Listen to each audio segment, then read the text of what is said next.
எல்லாருக்கும் எனக்கு பாருங்க பார்த்துக்கிட்டே இங்கே உங்கள் பிரகர்ஷி ஹோம் மேக் கிச்சன். எனக்கு சூப்பரான பிரியாணியோட வந்திருக்கேங்க.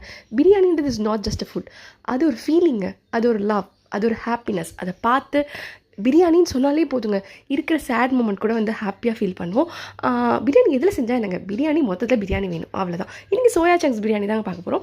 ஃபஸ்ட்டு வெந்நில எப்போ போல் சோயா சங்க்ஸை போட்டுட்டு நல்லா மிக்ஸ் பண்ணி விட்டுருங்க. ஒரு 10 நிமிஷம் அது தண்ணியில் ஊறட்டும். அப்புறம் குக்கர் வச்சுக்கோங்க. குக்கரில் எண்ணெய் நிறைய ஊற்றிக்கோங்க. தட் இஸ் நான் 2 அழகு நார்மல் ரைஸில் தாங்க செஞ்சேன், அவ்வளோ டேஸ்ட்டாக வந்தது.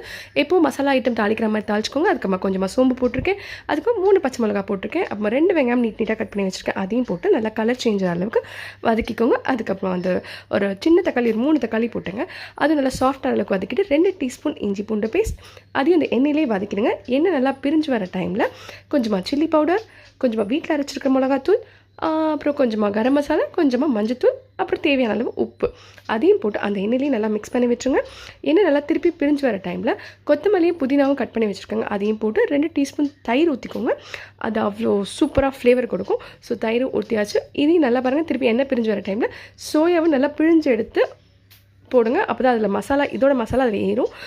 ஓகே, சோயாவும் போட்டாச்சு. அதுக்கப்புறம் வந்து 1:2ன்ற கணக்கில் வந்து தண்ணி, நான் 4 கிளாஸ் தண்ணி அளந்து வச்சுருந்தேன், அதையும் போட்டு குக்கரை மூடி விசில் வச்சிங்கன்னா சூப்பரான soya chunks biryani, meal maker biryani ரெடிங்க.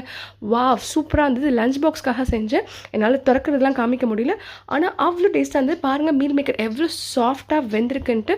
வா, பார்க்கவே சூப்பராக இருக்குல்ல. நார்மல் ரைஸ்லேயே அவ்வளோ சூப்பராக இருந்தது. பாஸ்மதியோ இல்லை வந்து ஜீரக சம்பா போட்டால் எவ்வளோ சூப்பராக இருக்கும். ட்ரை பண்ணி தான் பாருங்களேன்.